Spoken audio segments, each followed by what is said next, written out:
Well, it had been a good Friday night at the Moot Point, and they were wrapping things up. There's a couple things I didn't tell you about, or at least one.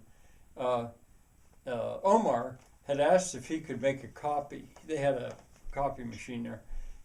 If he could make a copy of that list of words, and actually, Miss Diversey spoke up and she said, "Could I have a copy of that too?" I'm real curious. So they did, uh, and actually it was Omar's plan to make a bunch of copies of that because he wanted to involve the clientele on Saturday night, and they'd made this commitment that they were all going to come back and see what they could do. In the meantime, they had a plan. In the meantime, Violet and maybe Edgy with her was going to see if it was possible to use that piece of silk as a stencil. She was a little bit worried about would it damage it, but anyway, she had a plan. So it had been a good night, and so they were heading home, and on the way home, remember they traveled together. That's Edgy and Violet and Elaine. Elaine could leave with them early because the Mennonite couple, Rachel and Jacob, they they said that they didn't mind staying a little bit late to clean up. As a matter of fact, the more time they could spend together, the better. So they were real happy to do that. And then for their part, when it was done, they went out and got in their horse and buggy, and their there's going to be another conversation going on. You may hear it because the phone rang. Uh, their horse, what was her name? Filly named Freundin. So they headed home. Well, on the way home, Edgy said, "Boy, that schoolmarm, quote unquote schoolmarm, an interesting looking woman's sort of a blast from the past, to see somebody like that." Uh, did any of you notice that she said her name was or was Miss Diversey, or did any? I don't think it's going to be that for too much longer. Did anybody notice anything about her? I'll give you a hint. Did you notice anything about her left hand? And they hadn't. And Edgy said she's wearing an engagement ring. So she may have gone into retirement, but she's got a future ahead.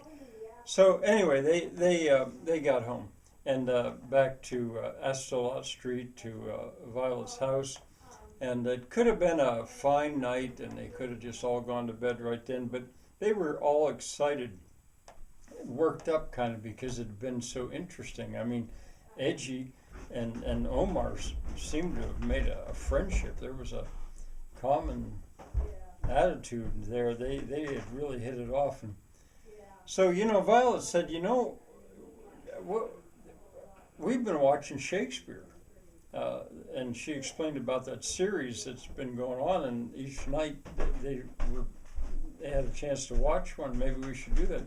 And Edgy said, "Oh, you don't have to tell me about it. I've been watching it too. It's being broadcast nationwide." He said, "As a matter of fact, last night, Edgy had only gotten there that day. The night before, he had spent with Boss and Portia. And he said last night, Boss and Portia and I watched A Merchant of Venice. I don't know if that's the one that was broadcast here or not. I don't know if they're all being broadcast at the same schedule, but anyway, that was fun to watch. So yeah, what's on tonight?" And they looked, and it was The Taming of the Shrew. And Edgy said, "Oh, that's what's the word? I can't think of the word for it. That got some attention."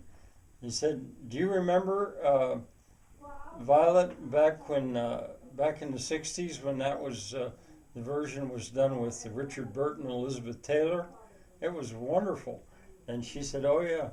She remembers back in the '60s, And that was before, right in the midst of the women's liberation movement. And for her part, Elaine said, "Well, the Taming of the Shrew, isn't that the one that Vivian was talking about with her fifth husband, wanting her to memorize that speech?" And at which point, Edgy said, "Well, who's Vivian?" And they said, "Well, you're probably going to get to meet Vivian. She's well." They explained a little bit about her. So anyway, they figured, well, let's give it a go. None of us are tired, so they settled in and they watched the Taming of the Shrew.